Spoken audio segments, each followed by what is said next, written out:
స్వామీజీ ఒక్క నిమిషం ఆగండి. చెప్పండి. ఓం నమ శివాయ స్వామి. ఎక్కడికి బయలుదేరారు?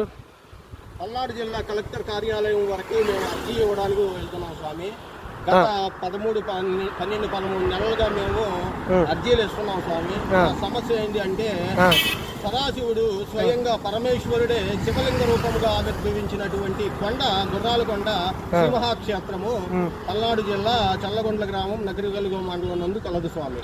ఈ కొండని చుట్టూ ప్రజలు పేద ధనిక వర్గాలని తేడా లేకుండా ఆక్రమించేశారు. ఈ కొండ పైన శిఖరాన్న మహాగణపతి వారు ప్రకృతిలో ఆవిర్భవించినటువంటి విగ్రహానికి పూజా దైవ దర్శనానికి కాలిబాట కాదు, ఏమి అసలు ఇంత కొద్ది స్థలం కూడా ఇవ్వట్లేదు. మేము ఈ కొండకి గిరి ప్రదక్షిణ కోసము కాలిబాట కోసము గౌరవనీయులు ఆంధ్ర రాష్ట్ర ఉప ముఖ్యమంత్రి వర్యులు కొణిదెల పవన్ కళ్యాణ్ వారికి ఆగస్టు 7వ తేదీ 2024 సంవత్సరం నాడు అర్జీ ఇచ్చి ఉన్నాము. ఆ అర్జీని ఆ స్వామి పల్నాడు జిల్లా కలెక్టర్ వారికి అప్పటి కలెక్టర్ పి అరుణ్ బాబు గారికి ఫార్వర్డ్ చేస్తున్నారు.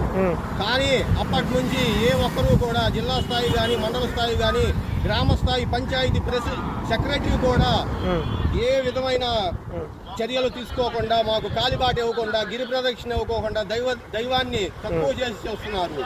మేము ఇప్పుడు గత 6 వారాలుగా పల్నాడు జిల్లా కలెక్టర్ వారు శ్రీమతి